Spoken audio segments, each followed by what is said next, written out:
전도서 4장 11절부터 16절까지 말씀입니다. 11절 말씀을 보면요. 또 두 사람이 함께 누우면 따뜻하거니와 한 사람이면 어찌 따뜻하랴.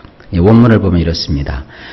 또한 만일 둘이 누우면 그들은 따뜻해지지만 혼자라면 어떻게 따뜻해질 수 있겠느냐. 어제 말씀에 이어서 사람은 절대로 혼자 살 수 없다. 진정한 행복이라고 하는 것은 함께 할 때 행복이 있다. 어제 그렇게 말씀을 했는데 오늘 그 말씀에 이어서 또 설명을 해주는 거예요. 예를 들어서 두 사람이 누우면 그들은 따뜻해진다. 근데 혼자라면 어떻게 따뜻해질 수 있느냐. 이것이 그냥 어떤 단순한 문학적인 표현이라든지 시적인 어떠한 그 읊조림이 아닙니다. 왜냐하면 요즘 그 의학자들이 연구해서 발표한 게 있죠. 혼자 사는 사람보다는 둘이 사는 사람이 훨씬 오래 사는데 얼만큼 오래 사느냐. 15년이나 더 오래 산대요. 그러니까 결혼을 안 한 사람보다는 결혼을 한 사람이 더 오래 살아요. 결혼 안 하면 편한 거겠죠. 싸울 것도 없고 혼자 쓰고 싶은 거 다 쓰고 또 다니고 싶은데 다 다니고 세상 편한 거 같죠? 아니에요. 그저 맨날 그냥 복달복달하고 인생을 볶는다고 그러죠. 그래도 둘이 사는 게 몇 년을 더 사느냐? 혼자 사는 사람보다 15년을 더 산대요. 얼마 전에 그 유명한 디자이너가 세상에 운명을 달리했죠. 이제 뭐 70 약간 넘으셨는데 돌아가셨어요. 그분이 만약에 결혼을 했으면 한 15년 뒤에 돌아가셨을 거예요. 인생이란 그런 겁니다. 그러니까 여러분들 행복이 뭔지 말씀을 통해서 잘 깨달으세요. 둘이 사는 게 좋은 거예요. 그리고 이제 함께 살다가 오랫동안 장수를 해야 되는데 한쪽이 이제 가지요. 한쪽이 가면 같이 살다가 가면 몇 년의 수명을 우리가 단축하게 되느냐면 7년이랍니다. 7년. 그러니까 부부가 함께 살다가 한쪽을 먼저 보내놓고 혼자 살면 같이 할멈 하라방 이러면서 같이 사는 사람보다 7년을 더 조금 산대요. 그러니까 이 말씀이 옳지요. 그러니까 둘이 함께 사는 것, 이게 인생이라고 성경은 말씀하고 있습니다. 그러니까 둘만 중요한 것이겠어요. 가족이라는 거죠. 가족. 여러분 가족을 오늘도 소중히 여기시고 또 기도하셔서 그 가정이라는 울타리를 잘 지키십시오. 이게 인생이 우리 가운데 교훈하고 있는 지혜입니다. 그 다음 12절입니다. 한 사람이면 패하겠거니와 두 사람이면 맞설 수 있나니 세 겹줄은 쉽게 끊어지지 아니하느니라. 원문을 보면 이렇습니다. 혼자서는 힘에 부치지만 둘이라면 견딜 수 있으며 세 겹으로 꼬인 줄은 빠르게 끌어지지 않느니라. 계속 연속되는 말씀이에요. 다시 한번 또 소개를 해줍니다. 혼자 살면 힘에 부친대요. 우리 성경은 패하겠거니와 이렇게 얘기했지만 그 패한다는 뜻은 아니고요. 힘에 부쳐요. 하기는 해요. 혼자서도 할 수는 있어요. 혼자서도 뭐 요리도 해 먹을 수 있고 혼자서도 어떤 일을 우리가 감당할 수 있어요. 그러나 혼자 하면 힘에 부쳐요. 교회에서도 우리가 하나님을 위해서 좋은 일을 하면서도 혼자 하니까 지쳐요. 힘에 부쳐요. 그래서 옆에 같이 사람들이 있어야 돼요. 두 사람이면 어떻게 되느냐. 우리 성경에는 맞설 수 있다고 되어 있는데 원래 원문에 보면 견딜 수 있어요. 참아낼 수 있어요. 인내할 수 있어요. 그렇잖아요. 그래서 다이어트도 그렇고 운동을 할 때도 마찬가지입니다. 다이어트도 혼자 하면은요 실패율이 높아요. 근데 둘이 하면 의기투합만 안 하면 다이어트 성공해요.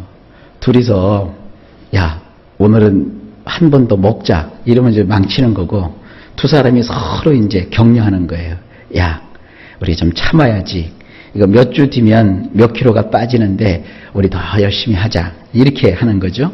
또 어떤 일을 할 때 운동을 하면서도 그렇죠. 운동 시작하면 되게 뭐 요즘 피트니스 클럽이라든지 헬스 클럽 6개월 또 1년치 이렇게 끊잖아요.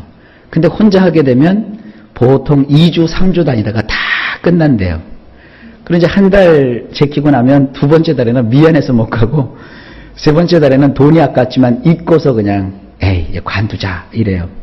그리고 나서 한 4개월쯤 되면 다시 한번 하겠다고 나갔다가도 모든 것이 다 낯설어요. 그래서 1년치 딱 끊어놓고 나서 못 다니는 거예요. 그래갖고 헬스클럽 이렇게 운영하는 분들이 대개 그게 헬스비가 보통 정상가로 하면은 그게 한 달치예요. 한 달치. 한 달치만 내고 1년 할 수 있다고 하는데 한 달치를 내면 한 달도 다 못 다니는 거예요. 그러니까 그냥 뭐 온 동네에 그 헬스장 광고가 붙어 있어요. 이게 혼자 해서 그래요. 둘이 하면 어떻게 됩니까? 서로 깨워주고 함께 해주는 겁니다. 신앙도 마찬가지예요. 신앙도 혼자 신앙이 아닙니다. 함께 신앙이에요. 그러니까 신앙에 있어서 좋은 사람을 만나야 돼요. 교회에서 이렇게 신앙생활 하면서 친구 관계가 형성되거든요. 근데 악한 사람을 친구 삼으면 자기도 악해져요. 그러니까 선한 사람을 친구 삼으면 자기도 선하게 나아가요. 그러니까 이게 세상을 살아가는 동안에 이게 두 사람, 쌍의 원리라고 하는데 이 쌍의 원리가 중요해요. 그러면서 얘기합니다. 세 겹으로 꼬인 줄은 빠르게 끌어지지 않느니라. 1, 2, 3 이게 아주 굉장히 멋진 수사학적 기법인데 이렇게 사람이라는 것은 합동하고 연합하고 함께 할 때 강해지고 그리고 여러 가지 어려움 속에서 우리가 견디고 이길 수 있다. 이 교훈입니다. 이게 인생이라는 거죠. 자, 그 다음에 13절. 가난하여도 지혜로운 젊은이가 늙고 둔하여 경고를 더 받을 줄 모르는 왕보다 나으니라. 이제 장면이 좀 바뀌어요. 그러면서 이제 한 가난한 그렇지만 지혜로운 젊은이 그리고 한 늙고도 고집이 센 왕, 이 두 사람이 대조가 됩니다. 원문을 보실까요? 13절. 가난할지라도 지혜 있는 10대가 더 이상은 충고를 받아들일 줄 모르는 늙고 어리석은 왕보다 낫도다. 이거는 젊은 사람과 늙은 사람을 비교한 건 아니에요. 그래서 이런 말씀 잘못 이해하면 노인이 뭘 알아, 늙은이가 뭘 알아 이렇게 하면서 연세 드신 분들은 내 모르려고 해요. 그런 거 아닙니다. 이것은 극단적인 어법을 쓰는 거예요. 그래서 젊은 사람이든 또 나이 같은 분이든 인생에 있어서 중요한 게 뭔가를 알려주고 있는 겁니다. 이거 절대 성경은 나이 가름을 하고 있는 거 아닙니다. 어떻게 극단적으로 지금 비교하고 있느냐. 여기 10대가 있어요. 10대.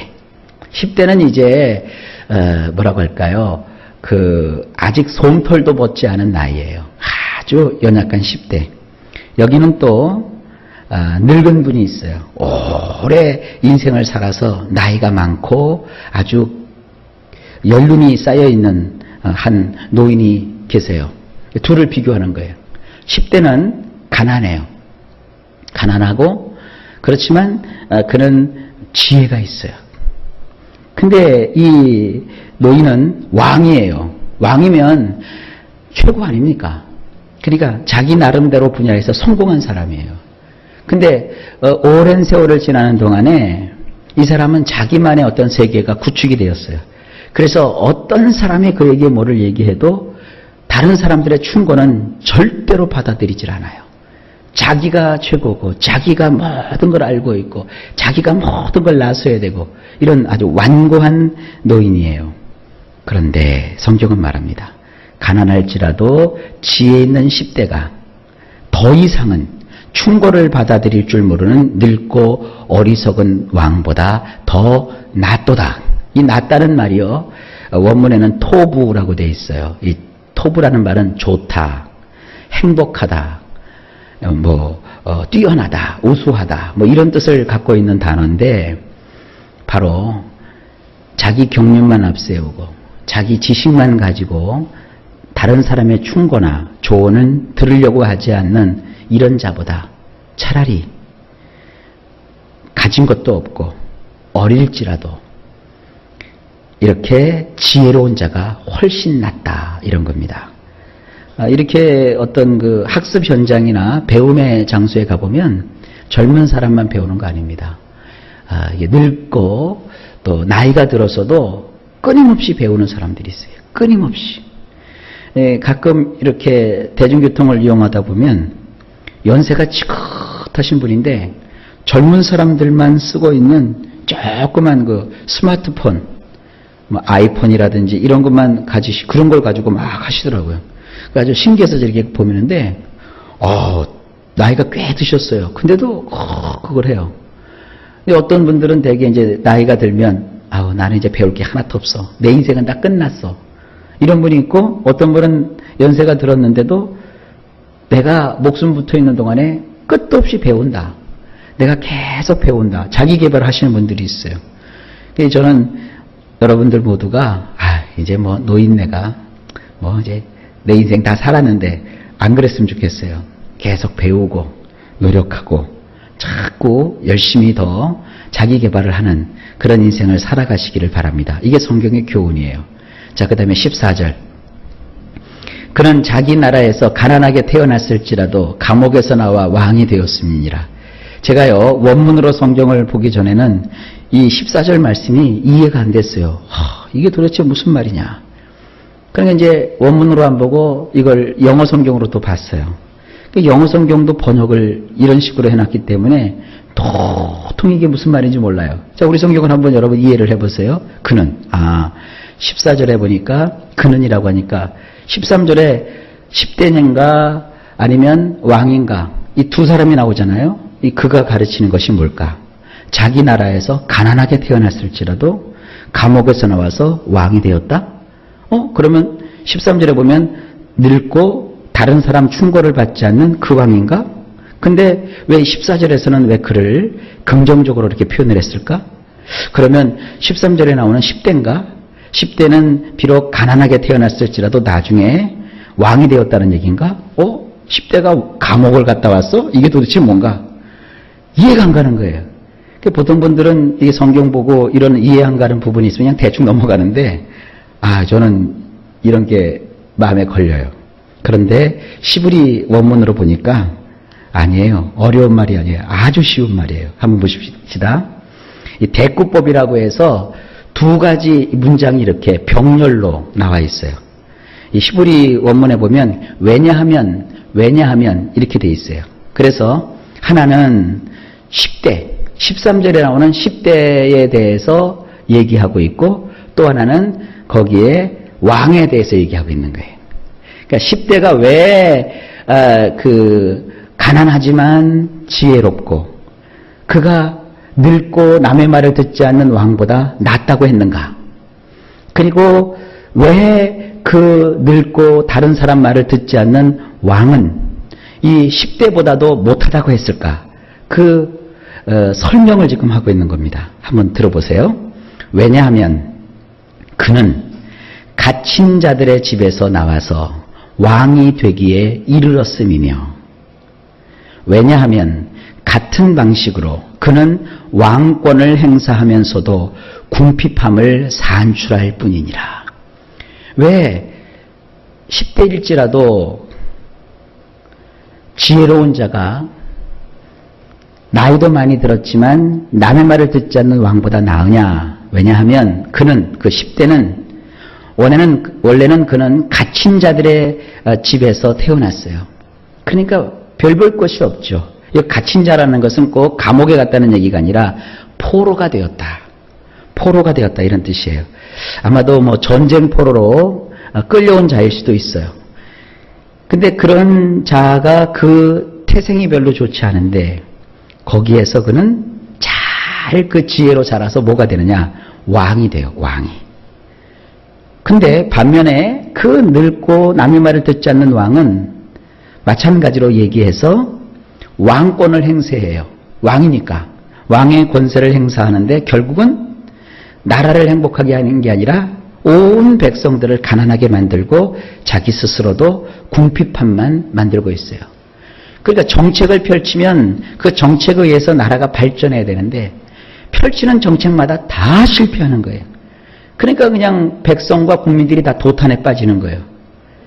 비록 가진 것도 없고 출신 성분도 열악하지만 아주 지혜로워서 아주 훌륭한 왕이 되는 그 10대와 자기가 왕이라고 뻐기면서 변변치도 못하고 남의 얘기도 듣지 못해서 나라를 가난하게 만드는 망치는 그 왕과 비교해보면 어느 게 낫냐 이겁니다.